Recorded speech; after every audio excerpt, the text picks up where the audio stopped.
Hello everyone, I have an example here on how we're gonna model a circuit with first order differential equation. So we have a circuit here.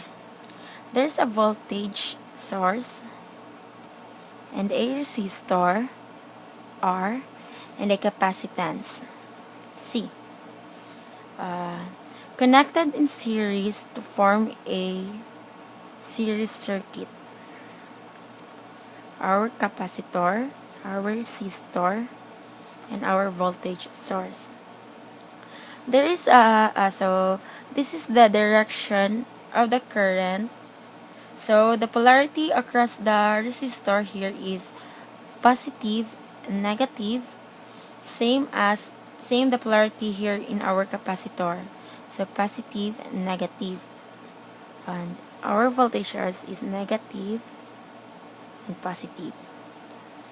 So we're gonna use KVL for this circuit. So there's a loop here, only one loop.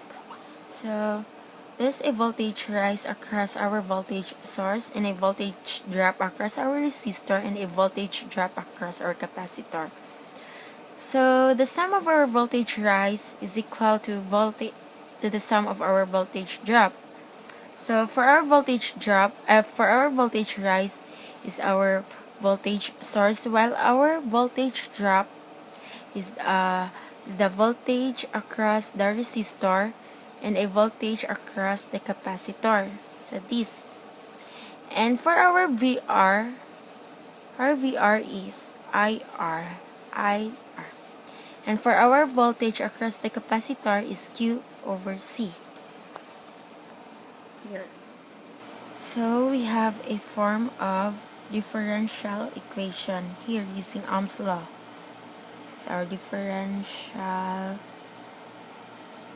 equation by using Ohm's law. So since we have I and Q, so we're gonna reduce the number of variables, but we know that I is the first derivative of first derivative of dq dt. I dq and dt. So replace I. So we're gonna replace I here. So we're gonna replace I here, dq over dt.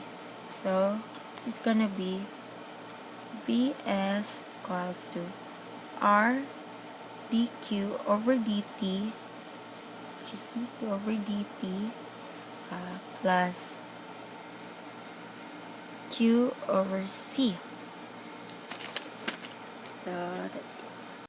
So here we have a relationship that's first order in our dependent variables charge. Now we can calculate the current by taking the first derivative charge with respect to time in standard form.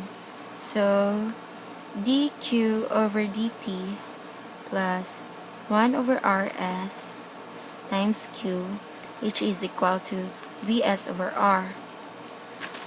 So now we can find the solution that this is our first order equation. So let's form an integration factor. So we have e integration of 1 over rc dt, which is equal to e to the power of t over rc.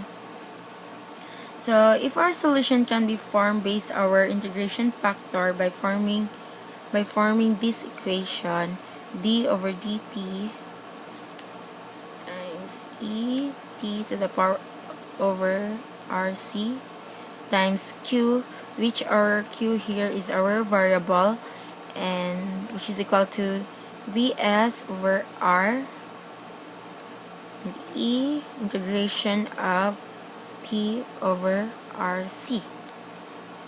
So let's integrate both sides. So the answer would be e to the power of t over rc times q, which is equal to Vs over R times RC e to the power of t over RC plus C, which our C here is our integration constant, and we call this a C1. So if we isolate Q on the other side, we cancel R. So we cancel this. So we have Q Vs VSC plus C1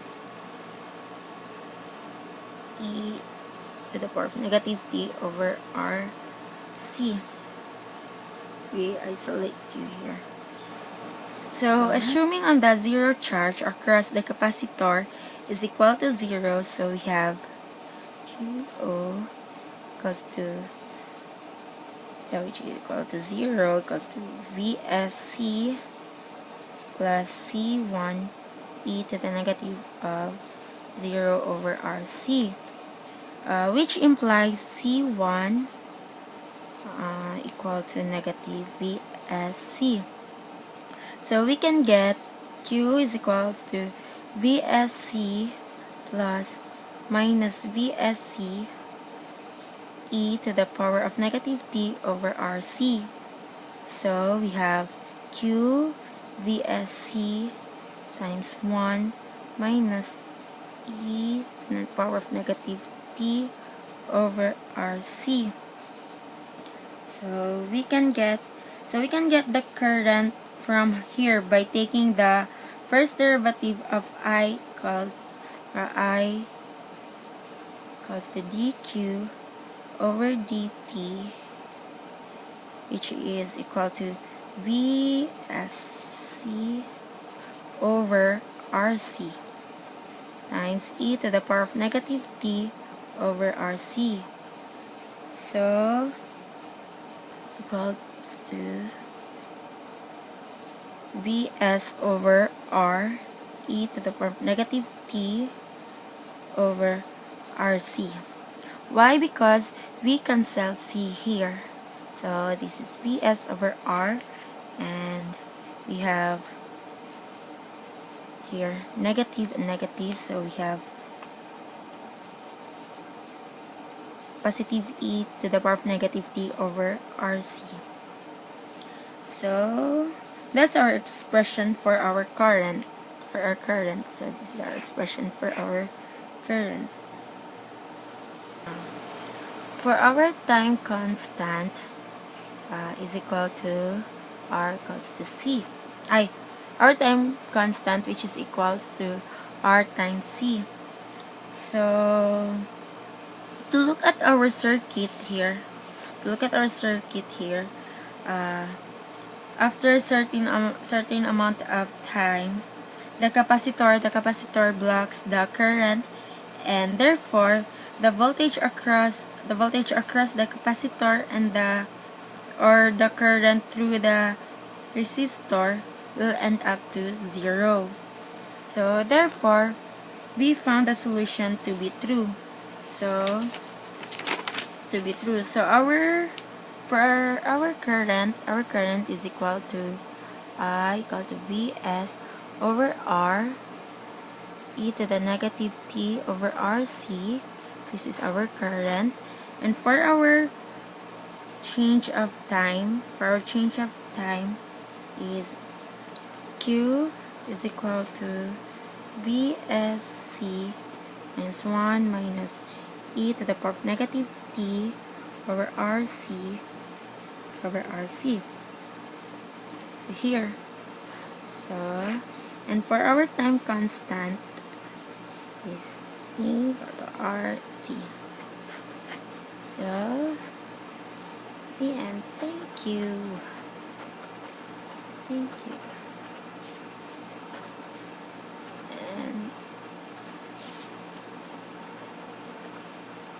Merry Christmas.